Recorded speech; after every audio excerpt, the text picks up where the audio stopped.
Hello friends, वैस ICS के online platform पे आप सबका स्वागत है। आज हम लोग इस सेशन में सिविल सर्विसेज और स्टेट पीसीएस को लेकर के कुछ करंट अफेयर्स डिस्कस करेंगे जो कि इंडियन इकोनॉमी से रिलेटेड है। और आने वाले दिनों में हम लोग आपको ऐसे ही सीरीज देते रहेंगे जो वीकली करंट अफेयर से रिलेटेड होगी, जो आपके सिविल सर्विसेज और स्टेट के exam pre as well as mains दोनों के लिए बहुत ही फ्रूटफुल होगी। और इसी को हम लोग वीकली कवर अप करेंगे। तो आज हम लोग इसी सीक्वेंस में पहला पार्ट शुरू करते हैं, that is related to Indian economy. तो इंडियन इकोनॉमी में हम लोग देख लेते हैं जल्दी से कि हम लोग कौन कौन से टॉपिक्स को आज डिस्कस करेंगे। ये लास्ट 1 वीक में ये वो टॉपिक्स रहे हैं जो चर्चा में रहे हैं, जो न्यूज़ में रहे हैं, और इन्हीं 1 टॉपिक्स पर हम लोग डिस्कशन आज से करेंगे। सबसे पहला इंपॉर्टेंट टॉपिक है जो आपका, that is hike in crude oil. आज हम लोग ये समझेंगे और इसको कोशिश करेंगे समझने की इंटरनेशनल लेवल पर ये कच्चे तेलों के जो दाम है वो किस तरीके से बढ़ते हैं, किस तरीके से बढ़ रहे हैं, इंडियन इकोनॉमी को ये कैसे अफेक्ट करेगा, वर्ल्ड की इकोनॉमी को कैसे अफेक्ट कर रहा है। प्लस क्रूड ऑयल से रिलेटेड कुछ फैक्ट्स हम लोग जानेंगे और देखेंगे कि एग्जामिनेशन के पॉइंट ऑफ व्यू से प्रीलिम्स में और मेंस में यहाँ से किस तरीके से क्वेश्चन बनते हैं।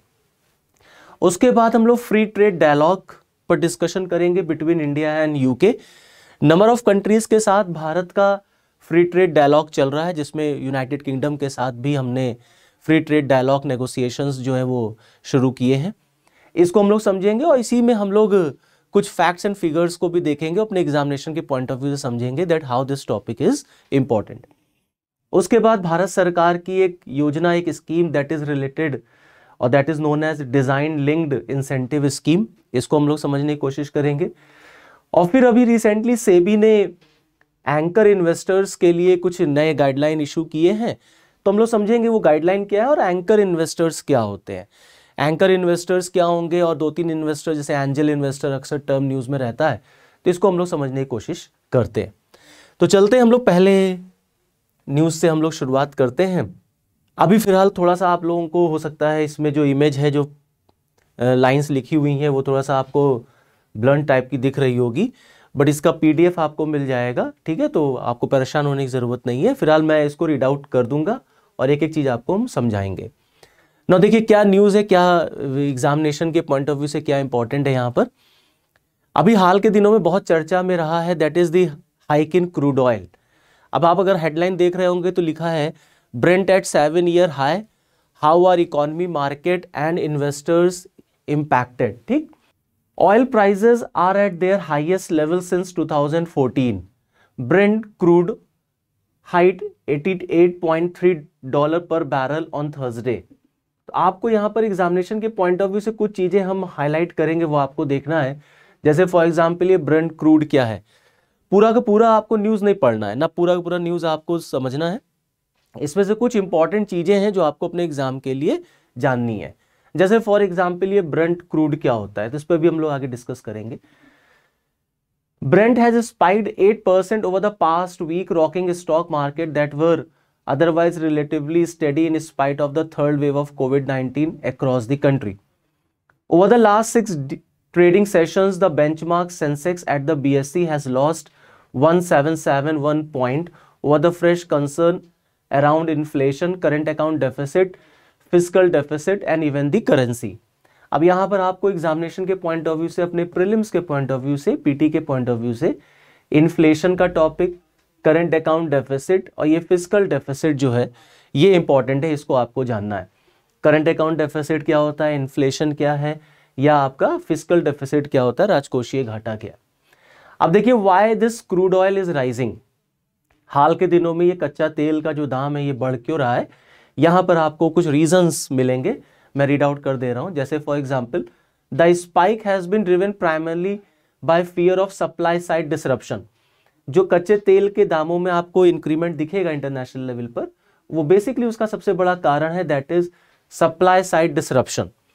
The attack by the Yemen's Houthis on the fuel tank in Abu Dhabi recently अभी आपने देखा होगा, न्यूज में भी था कि अबू धाबी पर जो फ्यूल टैंक्स है वहाँ पर कुछ एयर स्ट्राइक्स हुए थे। उन एयर स्ट्राइक्स की वजह से वहाँ पर जो ऑयल वेल्स थे, ऑयल टैंक्स थे, वो डिस्ट्रॉय हुए, जिसका इम्पैक्ट जो है वो क्रूड ऑयल के प्राइजेस पर पड़ा। इन विच 3 people including 2 Indians were killed, पहला रीजन। दूसरा है the tension between the Russia the world second largest oil producer and the Ukraine have राइज्ड concerns. दूसरा सबसे बड़ा कारण है आपका जो तेलों के दाम बढ़ने का, वो इंटरनेशनल लेवल पर रशिया और यूक्रेन के बीच में जो इश्यूज चल रहे हैं, जो टेंशन चल रही है, उसकी वजह से भी है। और आपको पता है that Russia is the world second largest oil producer, और ये जो यूक्रेन और रशिया के बीच में टेंशन है, इसको लेकर के भी या इसकी वजह से भी इंटरनेशनल लेवल पर जो क्रूड ऑयल्स हैं उनके प्राइसेस जो हैं वो कॉन्टिन्यूसली बढ़ रहे हैं। तो पहला रीजन आप देखेंगे अबू धाबी पर जो अटैक हुआ वो, दूसरा आप देख रहे हैं रशिया और यूक्रेन के बीच में जो इश्यूज चल रहे हैं, फिर the outrage on the Iraq Turkey pipeline. तीसरा सबसे बड़ा कारण है जो कच्चे तेल का दाम बढ़ा, दैट इज इराक और टर्की पाइपलाइन को लेकर के जो आउटरेज हुआ। तो ये कुछ इंपॉर्टेंट रीजंस है जिसकी वजह से आपको देखने को मिलेगा कि तेल के जो दाम है वो कॉन्टिन्यूसली इंक्रीज हो रहे हैं। अब यही सारे रीजंस आपको अपने प्रीलिम्स के पॉइंट ऑफ व्यू पर ध्यान रखना है, और अगर मेंस में लिखने को आता है आपको तो आपको इन्हीं सारे रीजंस को वहां पर आपको पुट आउट कर देना, तो करंट ओरिएंटेड आपका आंसर बनेगा। Now there is also concern over the growing imbalance between demand and supply. The former did not see the moderation that was initially expected as the Omicron wave began. Further, the key oil producing countries have kept supply on a gradually increasing schedule in spite of the sharp increase in the global crude price. कुल मिलाकर finally हम ये कह सकते हैं कि crude oil के जो प्राइसेस बढ़ रहे हैं उसके पीछे बेसिकली यही 3 रीजंस इंपॉर्टेंट हैं। Now how this will impact the Indian economy. अब अगर कच्चे तेल का दाम बढ़ रहा है इंटरनेशनल लेवल पर, तो इससे भारत की अर्थव्यवस्था को कैसे इंपैक्ट पड़ेगा, इस पर क्या प्रभाव पड़ेगा। तो बहुत सिंपल है। अब क्या इंपैक्ट पड़ेगा ये आपका देखिए मेंस के पॉइंट ऑफ व्यू से आंसर हो सकता है, यहाँ पर मेंस के लिए ये आपका इंपॉर्टेंट है। तो एक बार जल्दी से देख लेते हैं क्या इंपैक्ट पड़ेगा। The rise in the crude oil pose inflationary fiscal and external sector risk.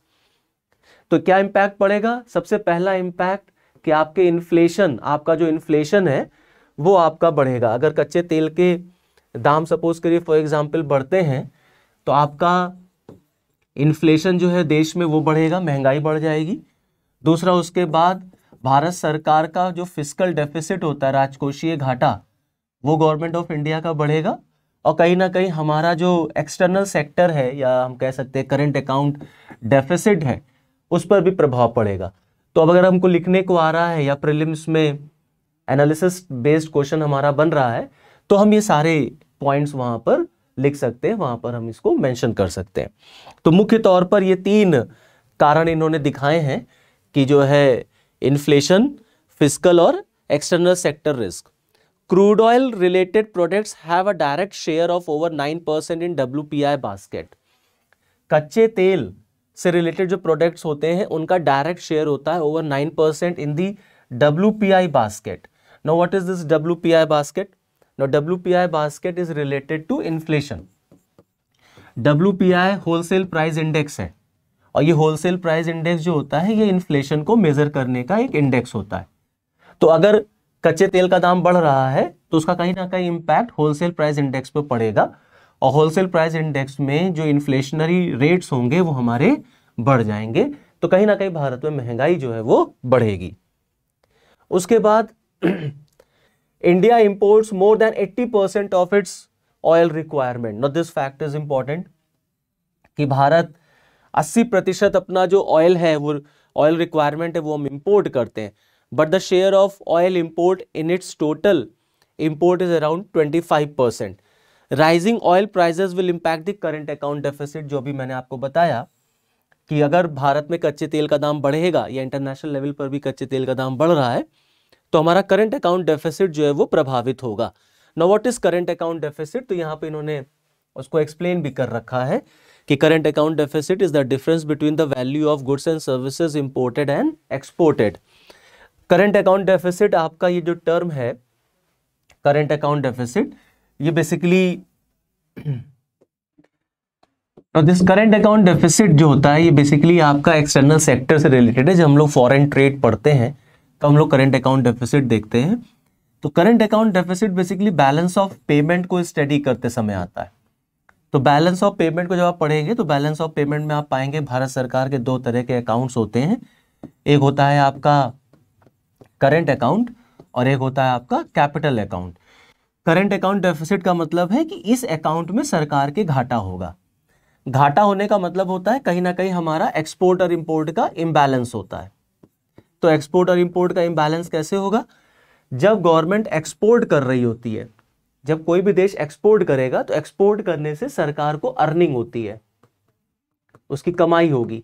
और जब सरकार या कोई भी देश इंपोर्ट करेगा तो पैसा खर्च करेगा, एक्सपेंडिचर होगा उसका। Now the difference between earning and expenditure is known as current account deficit. इसी को हम लोग कहते हैं चालू खाता घाटा। यही करंट अकाउंट डेफिसिट 90s के टाइम पर बहुत बढ़ गया था, जिसको हम लोग कहते हैं कि भारत ने फॉरेक्स क्राइसिस देखा। 1990 के दौर में हमारे देश पर जो आर्थिक संकट आया था वो बेसिकली इसी से रिलेटेड था। ठीक है, और क्या लिखा हुआ है आगे और देख लेते हैं जल्दी से। फिर आपका in the financial year 22 the share of the oil imports in India's total import has increase to 25.8% as the oil prices inched up with oil prices on an uptrend again the oil import bill is likely to swell further. This will have an impact on the India's external position.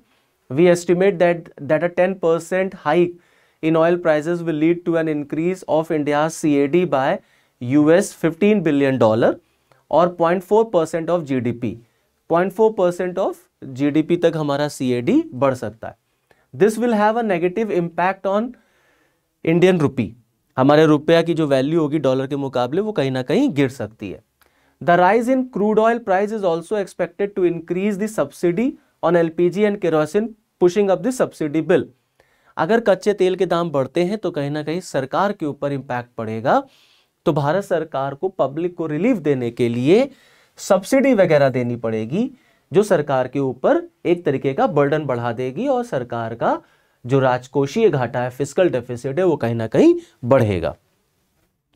Now how do hike oil prices impact consumer? अब consumer के ऊपर कैसे impact पड़ेगा? हमारे जो prices hike हो रहे हैं, कच्चे तेल के दाम जो बढ़ रहे हैं, तो उसका प्रभाव कंज्यूमर के ऊपर कैसे पड़ सकता है? तो high crude oil prices contributed to the increase in petrol and diesel price that hit record high across the country in 2021 में आपने देखा होगा कि भारत में पेट्रोल और डीजल के दाम 100+ रुपीस तक चले गए थे। Pumps prices fell in November as the central government cut excise on petrol and diesel by 5 rupees and ₹10 per liter respectively.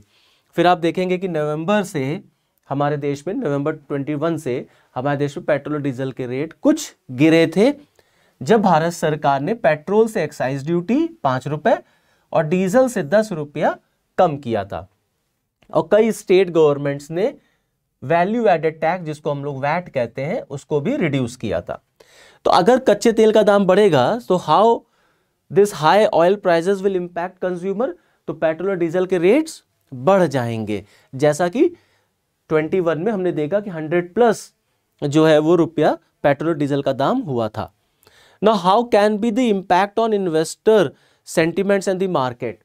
क्या इंपैक्ट होगा इसका इन्वेस्टर्स के सेंटिमेंट्स और मार्केट पर?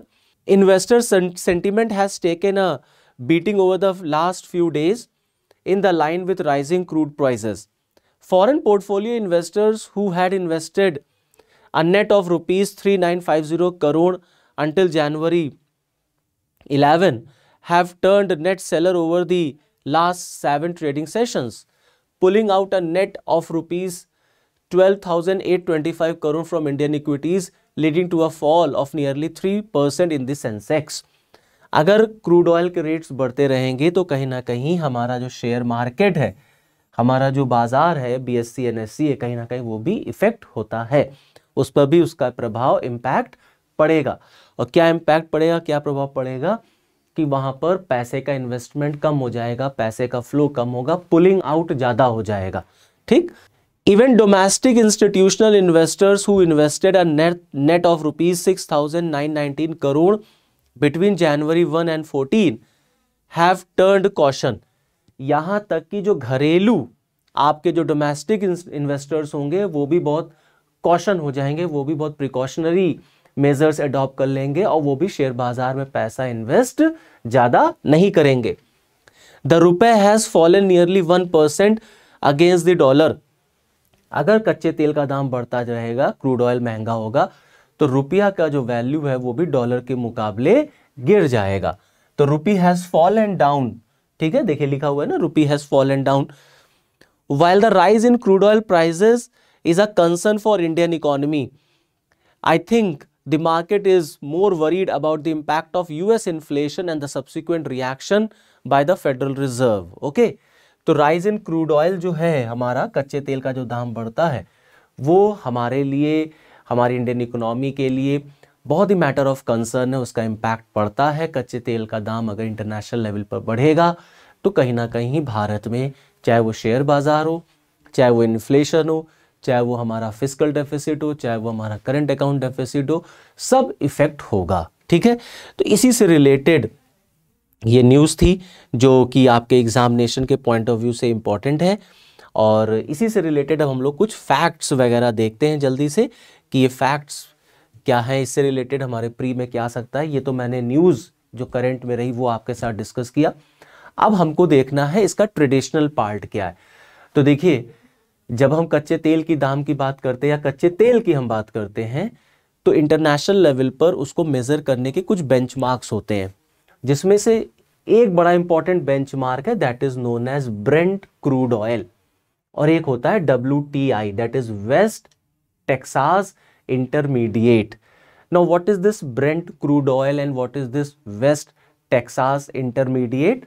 तो अगर आप देखें, ये जो ब्रेंट वर्ल्ड आप देख रहे हैं, ये एक्चुअली में ब्रेंट वर्ल्ड एक चिड़िया, एक बर्ड के नाम पर पड़ा हुआ है जिसको ब्रेंट गूस कहा जाता है। ठीक है, इसी बर्ड के नाम पर ये वर्ल्ड लिया गया है। और ये जो ब्रेंट वर्ल्ड है या ब्रेंट क्रूड ऑयल है, ये उन एरियाज को रिफ्लेक्ट करता है जो नॉर्थ सी के अराउंड है। मतलब ऐसा तेल जो नॉर्थ सी से एक्सट्रैक्ट होगा, पाइपलाइन सिस्टम टू स्कॉटलैंड है, रिफाइनरी नॉर्थ वेस्ट यूरोप तक है, इस पूरे ऑयल सिस्टम को हम लोग कहते हैं ब्रेंट क्रूड ऑयल।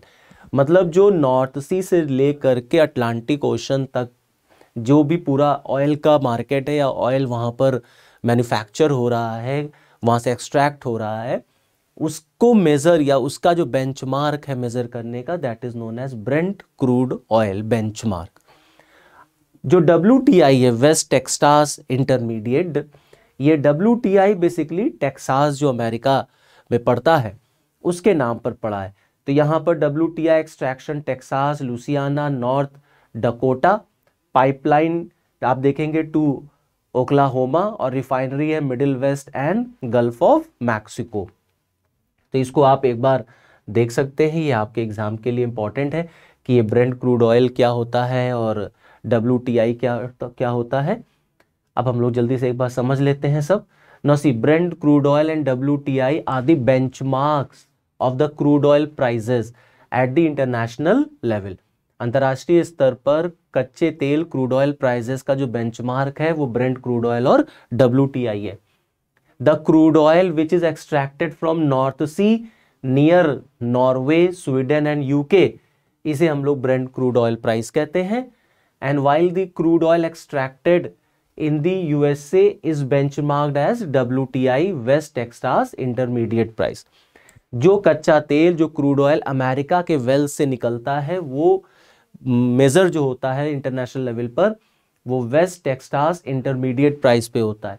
और जो नॉर्थ सी के सराउंडिंग निकलता है वो basically Brent crude oil prices पर मेजर होता है। Now, crude oil is the biggest medium to run all kinds of production and transportation activities throughout the world. Around 924 lakh barrel of crude oil is consumed worldwide daily.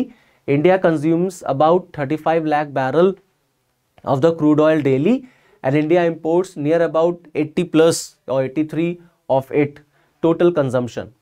India imports crude oil as per the Brent crude oil. Very important point for prelims. कि भारत जो तेल खरीदता है वो कहाँ से खरीदता है या किस पैमाने पर से लेता है, that is Brent crude oil. तो हम जब कच्चा तेल इंपोर्ट करते हैं तो हम basically Brent crude oil benchmark से कच्चे तेल को लेते हैं, WTI से हम नहीं लेते, that is West Texas intermediates. America से हमारा बहुत कम बोरोइंग होता है कच्चा तेल, बेसिकली हम कच्चा तेल कहाँ से लेते हैं? सऊदी है, ईरान है, इराक है, मिडिल ईस्ट है, यहाँ से लेते हैं। और ये जो ब्रेंट क्रूड ऑयल बेंचमार्क होता है ये ओपेक देश जो है वो यूज करते हैं। क्लियर यहां तक? The history of crude oil is 300 million years old. Non-refined oil which is extracted daily from the sea or well is called the crude oil. The crude oil is of no use without refining. At least 20 gallon of gasoline is refined to extract 1 barrel of usable oil. Remember 1 US gallon is equal to 3.78 litre. ठीक है, ये fact ध्यान रखिएगा। 1 US gallon is equal to 3.78 litre. ये PCS वगैरह के exam में ऐसे फैक्ट्स पूछते हैं। Crude oil is measured in barrel, this is very important fact, and a barrel contain 159 litre of oil. ठीक है, ये पीसीएस में आ चुका है, स्टेट पीसीएस में पूछा जा चुका है कि एक बैरल में कितने लीटर होते हैं। तो 1 barrel is equal to 159 litre of oil.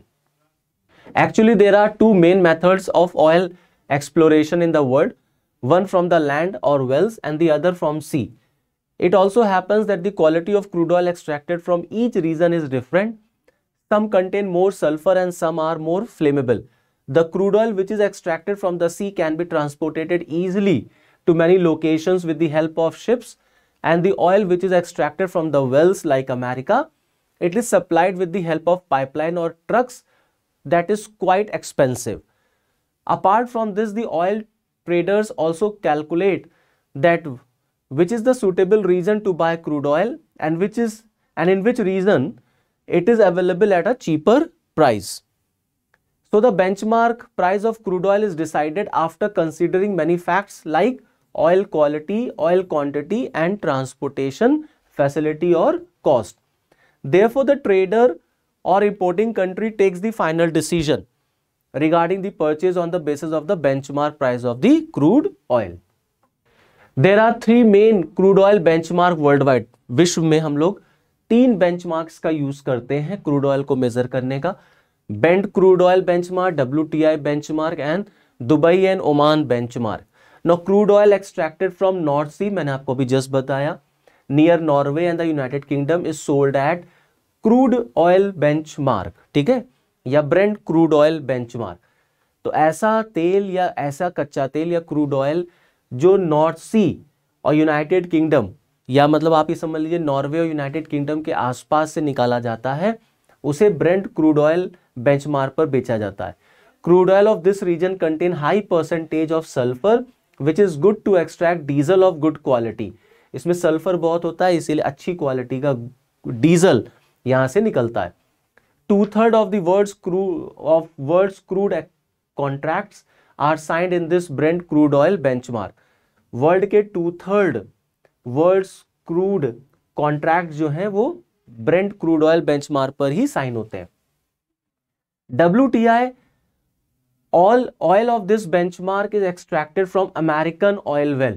जो WTI बेंचमार्क है, यहां पर जो ऑयल निकलता है वो बेसिकली अमेरिकन ऑयल वेल से निकलता है।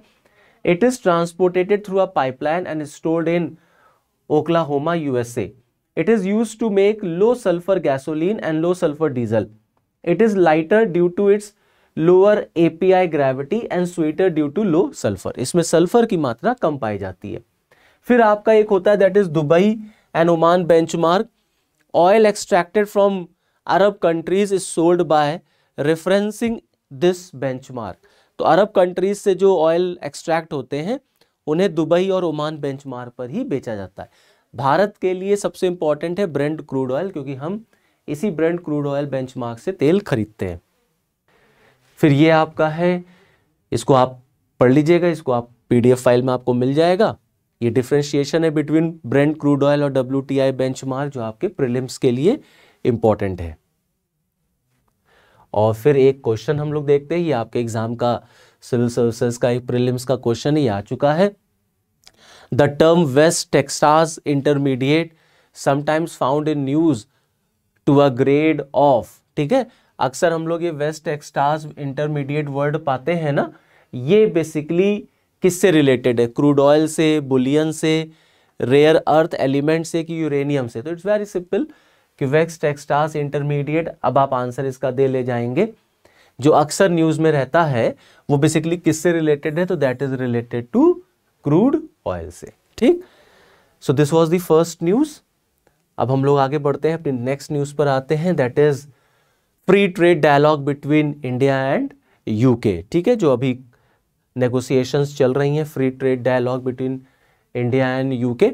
नो, फ्री ट्रेड डायलॉग, जो फ्री ट्रेड एग्रीमेंट होता है उसको फुलफिल करने के लिए किया जाता है कि दो देश आपस में आकर के फ्री ट्रेड एग्रीमेंट साइन करते हैं।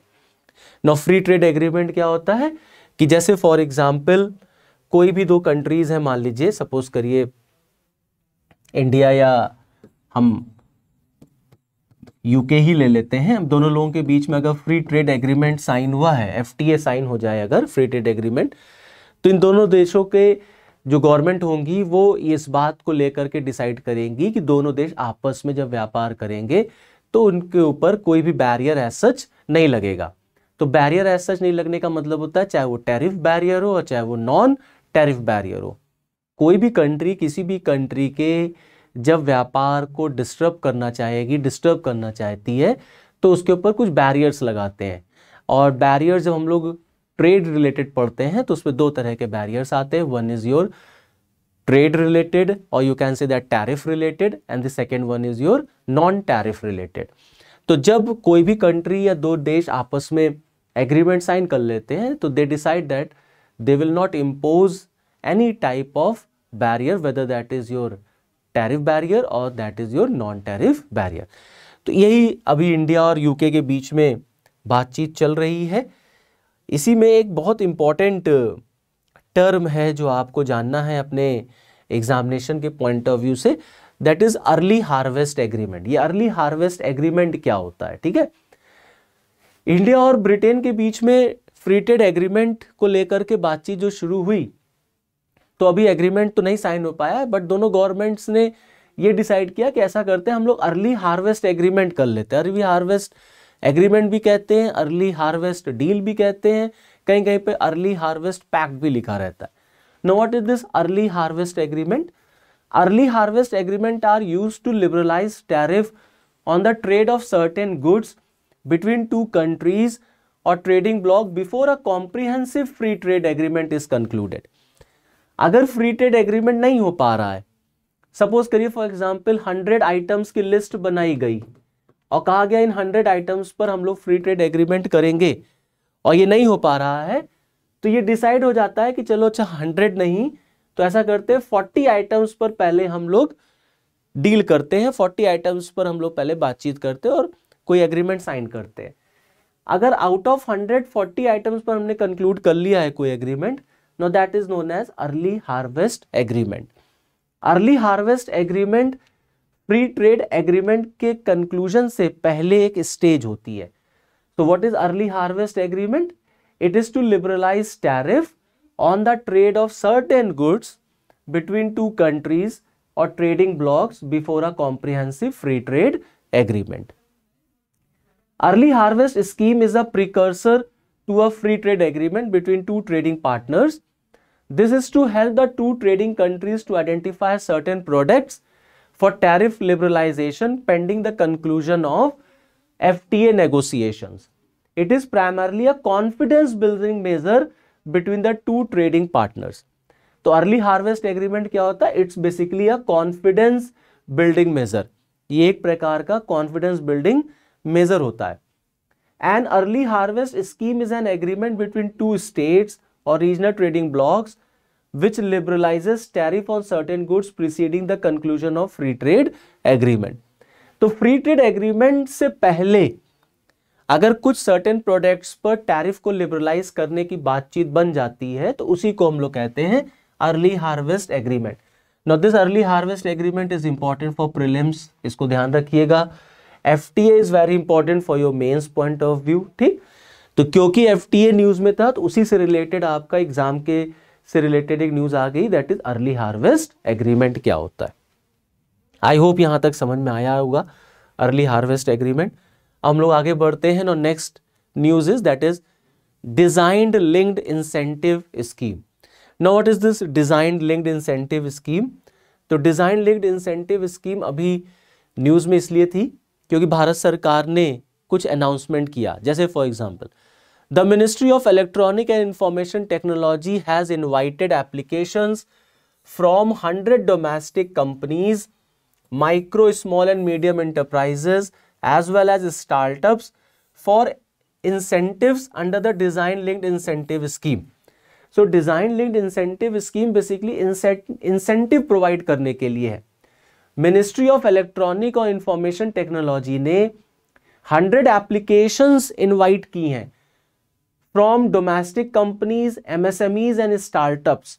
The ministry said that the under designed incentive scheme the domestic companies, startup as well as the MSMEs will receive fiscal and design infrastructure support at various stages of development and deployment of their plans over the next 5 years.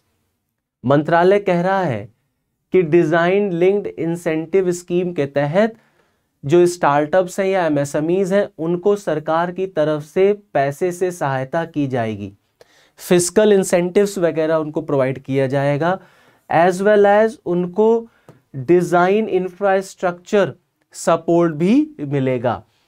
So these points are important for prelims. इसको आप देखेंगे, ठीक है, सब आपको PDF में मिल जाएगा, वहां से आप इसको पढ़ सकते हैं. प्लस ये डिजाइन लिंक्ड इंसेंटिव स्कीम कौन सा मिनिस्ट्री रन कर रहा है? That is ministry of electronics and information technology. ठीक. The centre for development of advanced computing will act as a nodal agency for the implementation of DLI scheme. Very important for prelims. कि जो CDAC है आपका, Center for Development of Advanced Computing, this will act as the nodal agency for the implementation of this scheme. Clear यहाँ तक? So these points were very important points related to DLI scheme. Now coming to next, that is what are anchor investors. okay, तो सेबी ने अभी recently anchor investors के लिए guideline issue की और कहा कि जो एंकर इन्वेस्टर्स होते हैं उनके लिए जो लॉक इन पीरियड होगा वो बेसिकली 90 डेज का होगा. क्लियर. अब हमारे एग्जाम के लिए हमको क्या पढ़ना या क्या जानना है? व्हाट आर या हु आर एंकर इन्वेस्टर्स. ठीक है, ये एंकर इन्वेस्टर्स कौन होते हैं? तो जैसे फॉर एग्जाम्पल एंकर इन्वेस्टर्स कौन होंगे? तो anchor investors basically institutional investors होते हैं. So they are basically institutional investors जिन्हें आईपीओ आने से या आईपीओ के लॉन्च होने से कुछ दिन पहले शेयर्स जो हैं वो सब्सक्राइब कर दिए जाते हैं. इन्हीं को हम लोग बेसिकली एंकर इन्वेस्टर्स कहते हैं. तो एंकर इन्वेस्टर्स बहुत बड़े बड़े इन्वेस्टर्स होते हैं, ये इंस्टीट्यूशनल इन्वेस्टर्स होते हैं.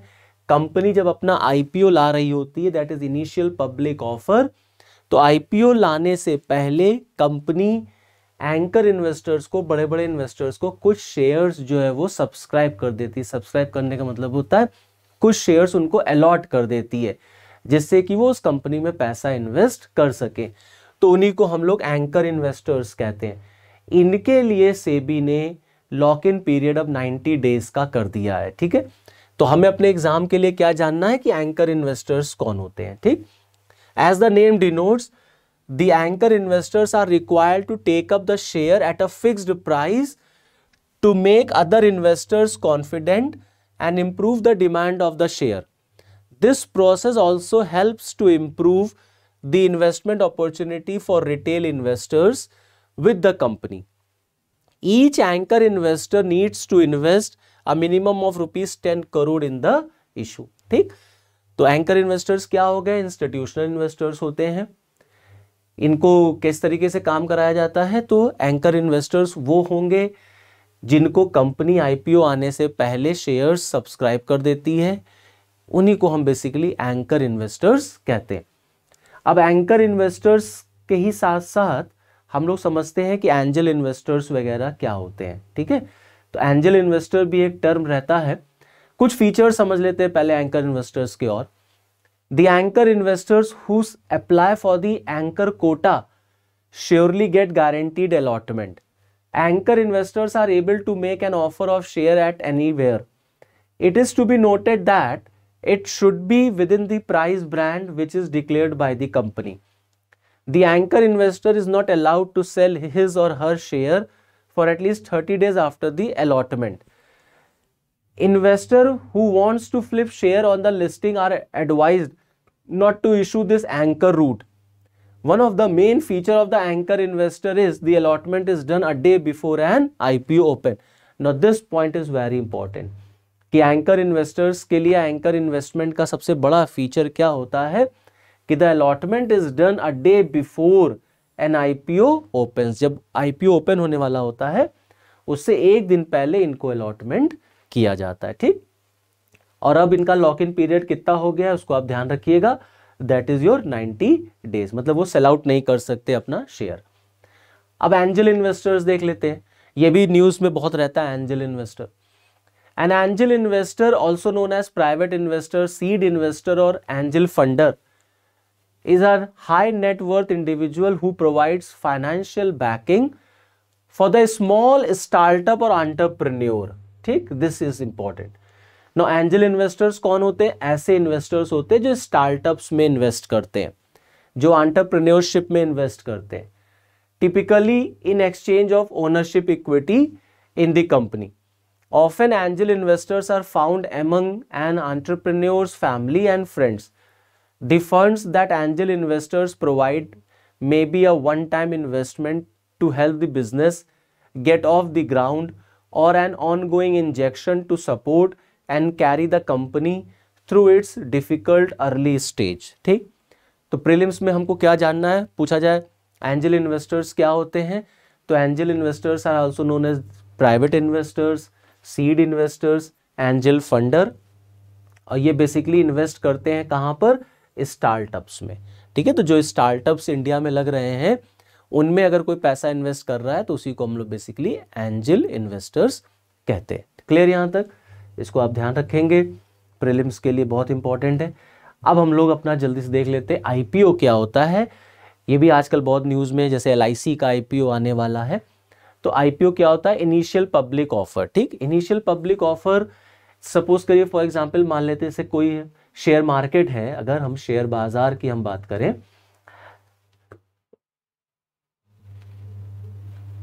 अगर शेयर मार्केट की हम बात करते हैं तो शेयर मार्केट को बेसिकली दो मार्केट्स में डिवाइड किया जाता है. एक होती है प्राइमरी मार्केट और एक हो जाती है आपकी सेकेंडरी मार्केट. ठीक, सपोज करिए फॉर एग्जांपल कोई कंपनी मान लेते हैं LIC है. अब भारत सरकार ने कहा LIC का आईपीओ आएगा या LIC को हम डिसइन्वेस्ट करेंगे. अब अगर LIC अपने शेयर्स मार्केट में ला रही है, शेयर्स बेचना चाहेगी, तो अगर LIC पहली बार अपने शेयर्स ला रही है तो वो पहली बार शेयर जब लाएगी तो उसको कहेंगे IPO, that is initial public offer. जब कोई कंपनी पहली बार अपना शेयर्स लॉन्च करती है तो वो प्राइमरी मार्केट में लॉन्च होता है. इसका मतलब है आईपीओ कहाँ लॉन्च होगा? प्राइमरी मार्केट में. फिर उसके बाद शेयर्स लॉन्च कहाँ होते हैं? सेकेंडरी मार्केट में, जिसको हम लोग कहते हैं FPO, that is follow on public offer या फर्दर पब्लिक ऑफर. तो अगर कोई कंपनी पहली बार अपना शेयर ला रही है तो वो क्या कहलाएगा? आईपीओ कहलाता है, इनिशियल पब्लिक ऑफर कहलाता है. ठीक,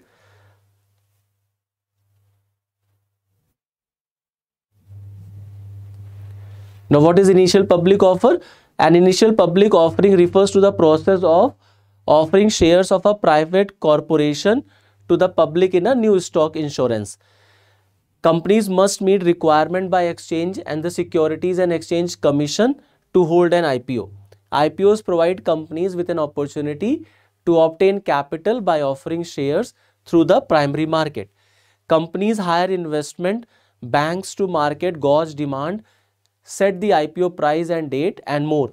An IPO can be seen as an exit strategy for the company's founders and early investors, realizing the full profit from their private investment. So सबसे important point क्या है इसमें? This is the first point. Then that is an initial public offering refers to the process of offering shares of a private corporation to the public in a new stock insurance. मतलब जब कोई company पहली बार अपने shares को launch करती है तो उसी को हम लोग बेसिकली आईपीओ कहते हैं. क्लियर? So all these points were there from this session. इसी तरीके से हम लोग आपके लिए और भी सेशंस कंटिन्यू करेंगे जो आपके सिविल सर्विसेज और स्टेट पीसीएस के एग्जाम के लिए, प्रीलिम्स और मेंस दोनों के लिए फ्रूटफुल होंगे। फिर हम लोग आगे मिलेंगे अब नेक्स्ट टॉपिक के साथ। तब तक के लिए thank you and all the best.